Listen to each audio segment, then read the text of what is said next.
صدا گونجی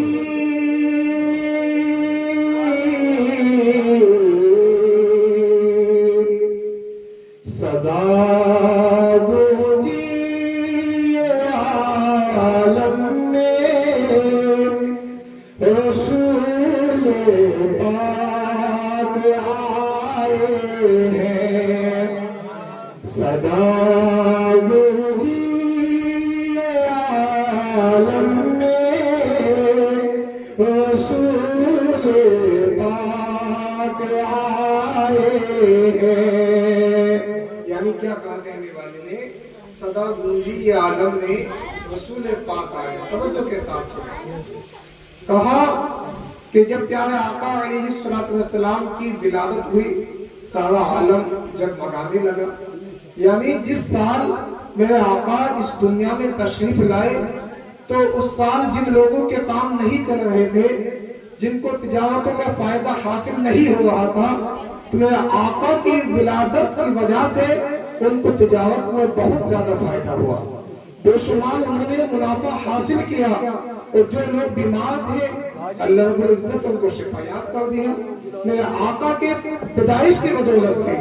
اب میرے بھائیوں، لوگوں میں یہ شور غل بھی ہو رہا تھا کہ ماجرا سمجھ میں نہیں آتا آخر بات کیا ہے کہ تاجروں کو تجارت کا فائدہ ہو رہا ہے، جو بیمار ہیں وہ ٹھیک ہو رہے ہیں، اور دنیا کے اندر رونقی ہو رہی ہے، عالم پہلے کی طرح چین بالکل ہو چکا ہے، آخر معاملہ کیا ہے؟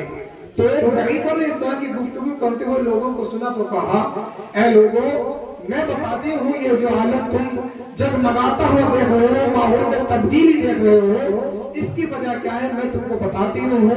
اس کی وجہ ہے عبد المطلب کے گھر میں پوتے کی ولادت ہوئی ہے، اسی کی بدولت ہے، تم مانو یا مت مانو، اسی کی وجہ سے یہ عالم جگمگا رہا ہے۔ سبحان اللہ۔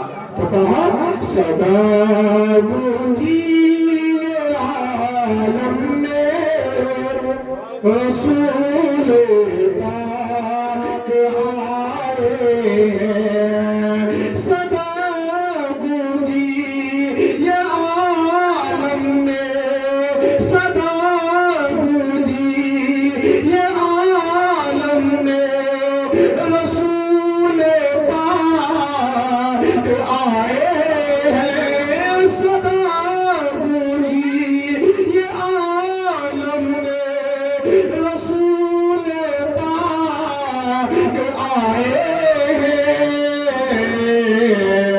وہ اپنے ساتھ میں خلد کا سامان لائے ہیں، وہ اپنے ساتھ میں خلد کا سامان لائے ہیں۔ میرے بھائیوں، یہ شعر جو آپ لوگوں تک پہنچ رہا ملاحظہ فرمائیں، محبت سے کہیں سبحان اللہ۔ خوب سجدے میں چھپے کر کہے رہے تھے سب ہی آپس میں، خوب سجدے میں چھپے کر کہے رہے تھے سب ہی آپس میں،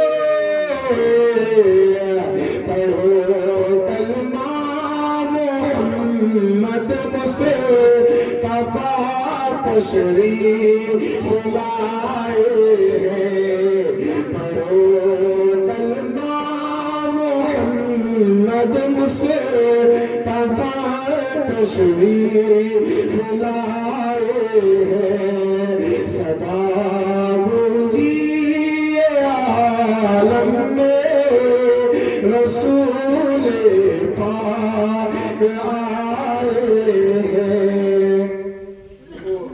یہ شعر بھی آپ حضرات تک پہنچ رہا ملاحظہ فرمائے، محبت سے کہیں لبیک یا رسول اللہ۔ ہوا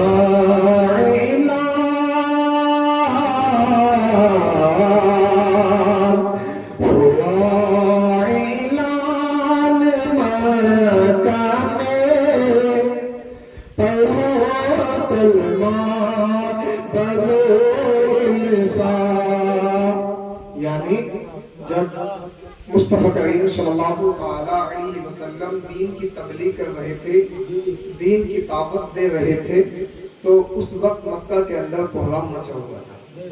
لوگوں میں بڑی ہلچل مچی ہوئی تھی کہ دیکھو تو صحیح، عبد المطلب کا پوتا، عبداللہ کا بیٹا ایک خدا کی پہچان کرا رہا ہے اور یہ کہہ رہا ہے کہ ایک خدا کی عبادت کرو، نہ جانے کون خدا ہے، ایک خدا کو پوجو. عبداللہ کا بیٹا یہ پیغام دے رہا ہے کہ جس خدا نے تم کو پیدا کیا ہے اسی خدا کی عبادت کرو. تو لوگوں میں شور و غل مچا ہوا تھا.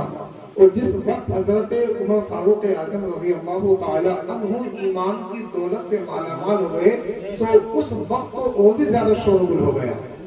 شور و غل کیوں ہوا؟ مکہ شریف کے اندر حضرت عمر فاروق اعظم سب سے زیادہ طاقت بھرے انسان تھے، پاورفل انسان تھے.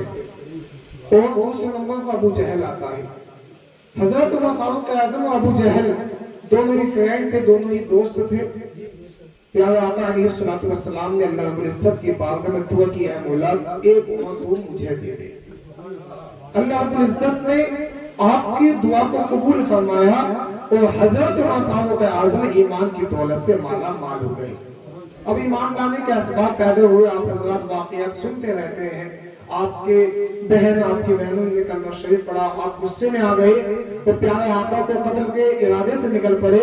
لیکن ان کو کیا معلوم تھا کہ میں جاتا ہوں قتل کے ارادے سے رہا ہوں، لیکن وہاں پر جانے کے بعد ایمان والا بن جاؤں گا، ایمان کی دولت سے مالا مال ہو جاؤں گا. اور ایسے ہی ہوا میرے بھائیوں، گئے تھے کسی مقصد کے ارادے سے لیکن وہاں سے آئے ہیں تو میں آقا علیہ السلام کا جب چہرہ دیکھا ہے تو کلمہ پڑھنے پر مجبور ہو گئے ہیں.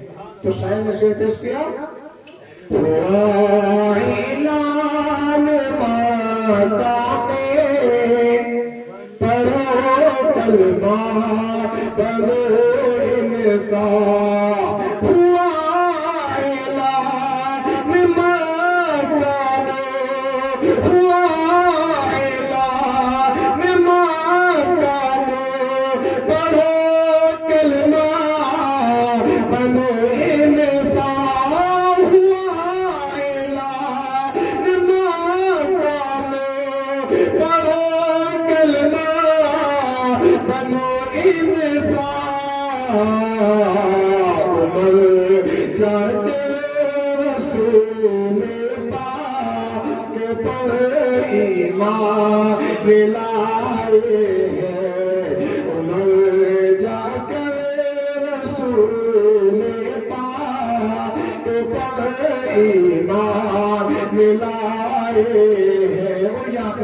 آپ حضرات تک پہنچ رہا ہوں ایسا فرمائے محبت سے کہے سبحان اللہ.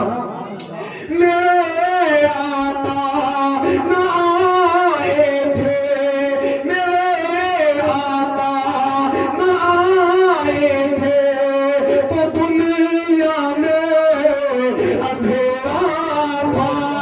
میرے آقا نہ آئے تھے تو دنیا میں اندھیرا تھا.